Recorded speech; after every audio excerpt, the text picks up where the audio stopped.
झारखंड में एक युवा फायर ब्रांड के तौर पर उभर कर सामने आया है और इस वक्त हम गिरिडीह लोकसभा क्षेत्र में हैं, जहां पे युवा जयराम महतो जी हमारे साथ हैं। हम उनसे बात करेंगे और जानने का प्रयास करेंगे। दादा, ये बताएंगे, राजनीति में आपने कदम रखा, क्या सोच कर रखा आपने? देखिए, राजनीति में कदम जो रखा गया हमारे माध्यम से एक्सीडेंटली ये हुआ।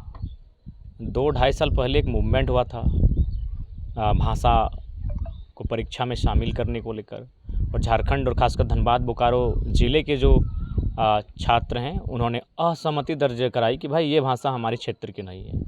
उड़ीसा में हमारे राज्य की भाषाओं को मान्यता बिल्कुल नहीं मिलेगा, तमिलनाडु में उड़िया भाषा को मान्यता बिल्कुल नहीं मिलेगा, तो फिर हमारा राज्य चारागाह क्यों बनेगा? आज 23 साल हो गए हमारे राज्य के निर्माण को, लेकिन आज भी हमारे लोग पलायन करते हैं, हमारे लोग शोषण दमन का शिकार होते हैं। जो गैर राज्यों के लोग आए हैं चलकर, उनका दबदबा आज भी कायम है। तो इसलिए एक विरोध का स्वर गूंजा कि हमें भाषा से कोई शिकायत नहीं है, भाषा का अपना सीमा नहीं, वो कहीं कोई गाए लिखे, लेकिन सवाल है कि उसे हम कानूनी मान्यता अपने ज़िले में नहीं देंगे। तो उसको लेकर एक आंदोलन हुआ, एक मूवमेंट हुआ और मैं मीडिया के सामने आया। जब मीडिया के सामने मैंने संबोधन रखा तो हमारी बातों में झारखंड की अब तक की दुर्दशा की, चीख पीड़ाओं की तस्वीर सामने नज़र आई। तो लोगों ने सभाओं के माध्यम से मुझे निमंत्रण करने लगे, मैं यहाँ वहाँ जाने लगा, भ्रमण करने लगा। और बीते 2-2.5 साल के बाद एक मैसेज आया कि नहीं, आप जैसे नौजवानों को अब राजनीति में आना चाहिए। तो फिर हम लोगों ने डिसाइड किया कि राजनीति पॉलिटिक्स किया जाए, इलेक्ट्रल पॉलिटिक्स में कदम बढ़ाया जाए, और हम लोगों ने चुनाव लड़ने का निर्णय लिया। बाकायदा ये भी निर्णय लिया कि हम लोग लोकसभा का भी चुनाव लड़ेंगे।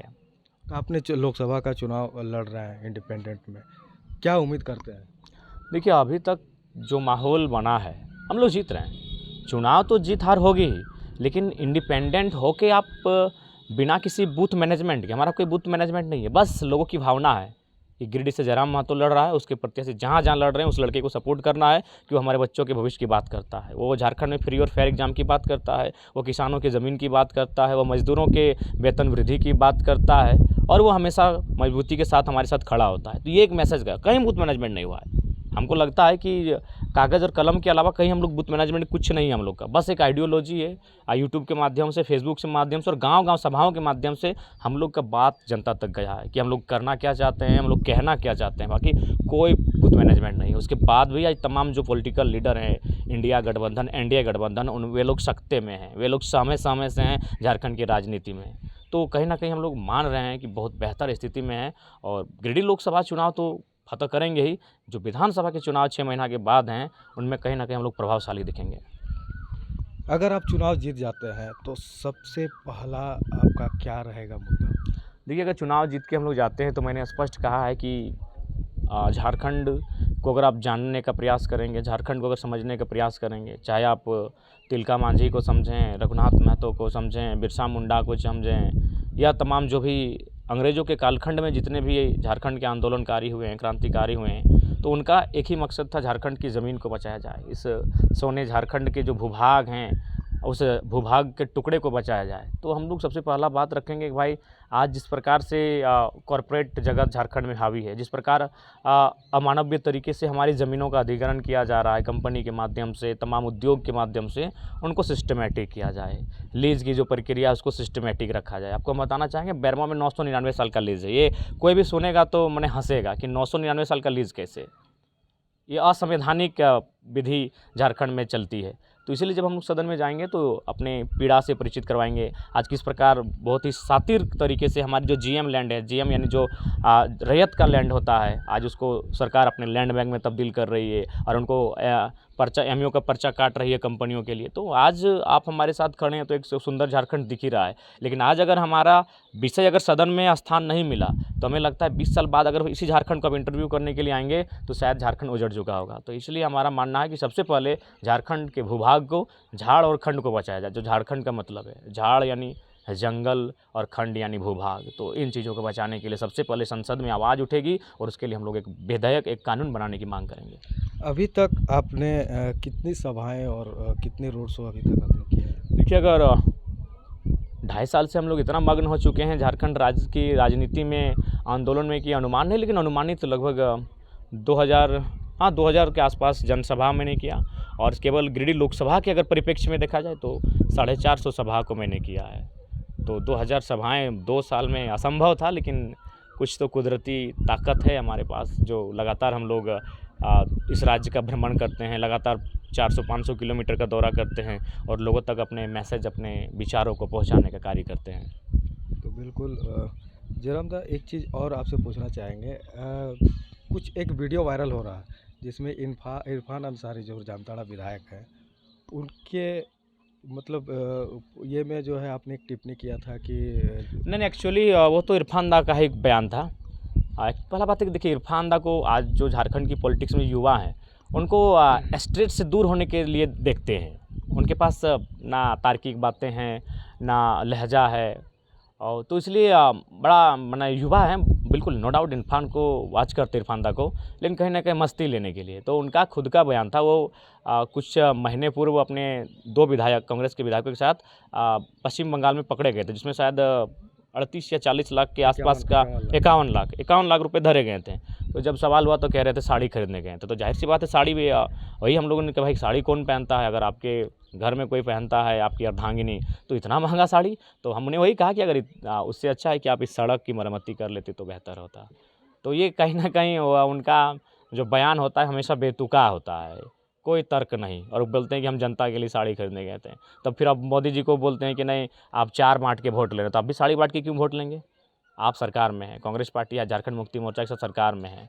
आप ग्रेजुएशन के छात्र को आप 5000 प्रति माह भत्ता कहे हैं, मास्टर डिग्री के छात्रों को आप 7000 प्रति माह बेरोजगारी भत्ता कहे हैं, तो वहाँ काम कीजिए, आप रोजगार सृजन करवाइए। भाई सरकार में आप बैठे हैं, आप साड़ी बाँट रहे हैं।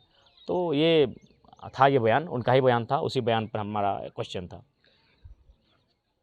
बीजेपी और कांग्रेस पार्टी जो है लगातार विज्ञापन के माध्यम से जो है लोगों को लुभाने का प्रयास कर रहे हैं। नौकरी देंगे, सालाना जो है 1 लाख रुपया जो है महिलाओं को मिलेगा। मोदी जी भी जो है लगातार जो है प्रलोभन पे प्रलोभन दे रहे हैं। तो इससे क्या लगता है कि क्या जनता इससे कुछ प्रभाव होगा? देखिए, भले जनता पे प्रभाव पड़ेगा, लेकिन मुझे लगता है कि परिस्थितियों को अगर बदलना है, जैसे आज नो डाउट आज अगर देश की बड़ी समस्याओं में कुछ है तो बेरोज़गारी है, महंगाई है, ये बहुत बड़ी समस्याओं में है। तो अगर इन समस्याओं से निजात पाना है, तो मेरा हिसाब से जो ये स्लोगन चलता आया है कि गरीबी हटाओ, गरीबी हटाओ, इस स्लोगन को विराम लगाने की आवश्यकता है। गरीबी नहीं हटेगी, आप अमीरी को कंट्रोल करें। अगर आप अमीरी को कंट्रोल करने के लिए आपके पास कुछ प्लान है, यानी अमीरों को नियंत्रण रखने के लिए आपके पास कुछ प्लान है, तो काम कीजिए। आज आप देश को क्रोनिक कैपिटलिज्म की ओर लेके जा रहे हैं।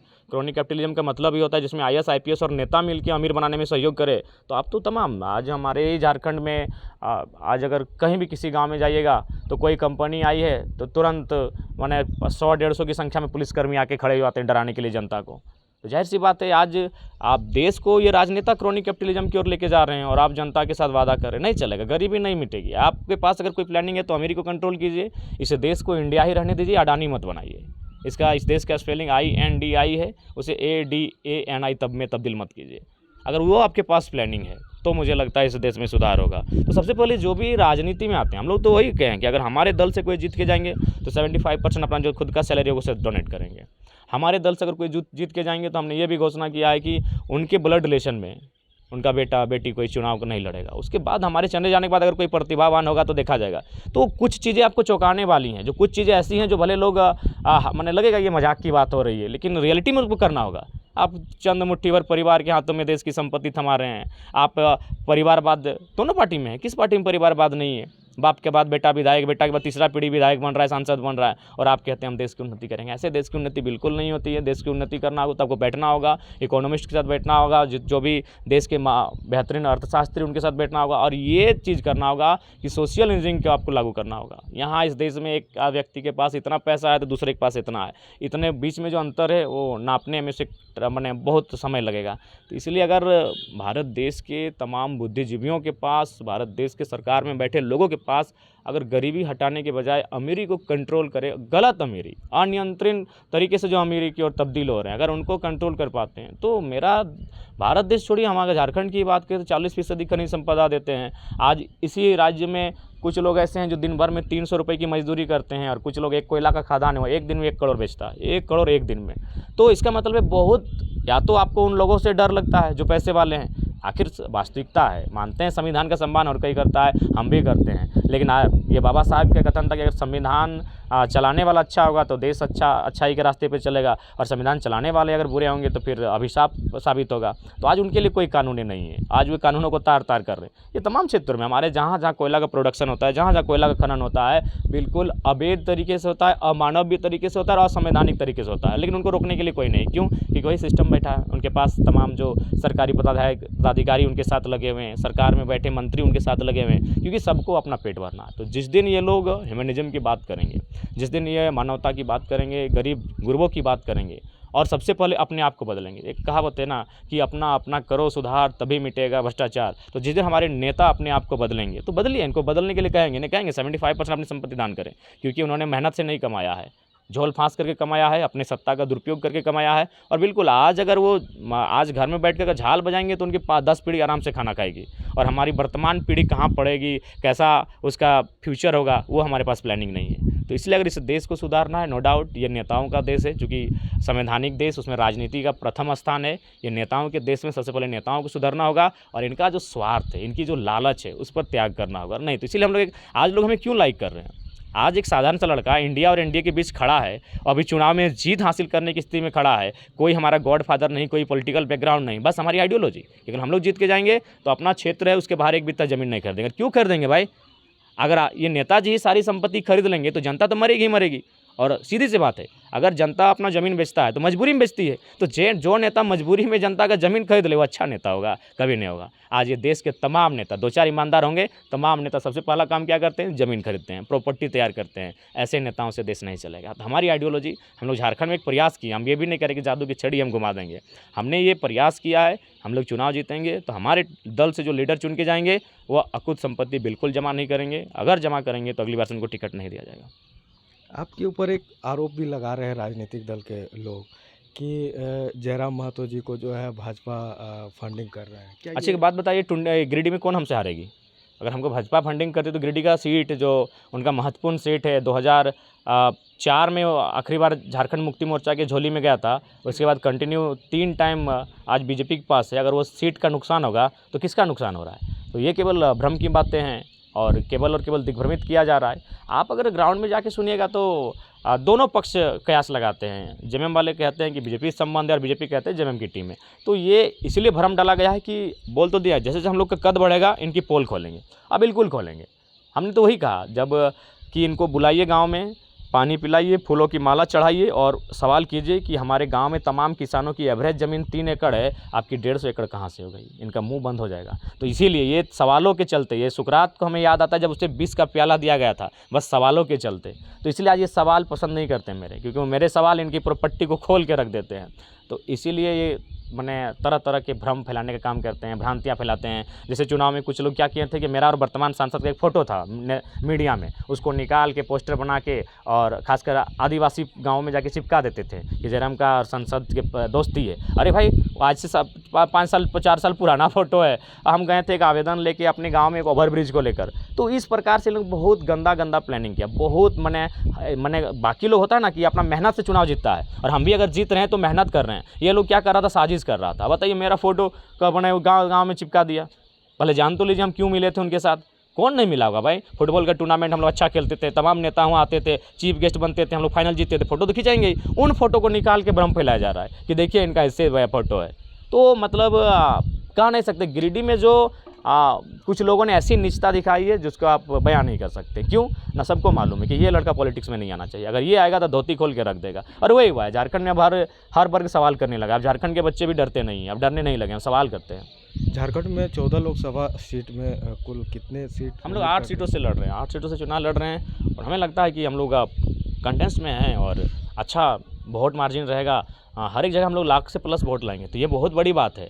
आज के डेट में 2 साल में लोगों को 15 साल 20 साल लगता है। लोग वही कह रहे हैं, वही बर्दाश्त नहीं हो रहा है कि यार ये मुखिया का चुनाव लड़ता था, हमको दिक्कत नहीं है, डायरेक्ट सांसद कैसे बनेगा?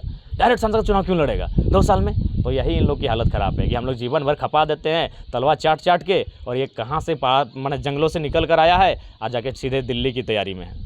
आपका एक वीडियो और भी वायरल हो रहा था जो आप ये बता रहे थे कि अगर हम जीतते हैं तो भी चर्चा होगी और हार जाएंगे तो भी चर्चा होगी। तो इसका मतलब नहीं, इसका मतलब यही है कि झारखंड की राजनीति में हम लोग आ चुके हैं।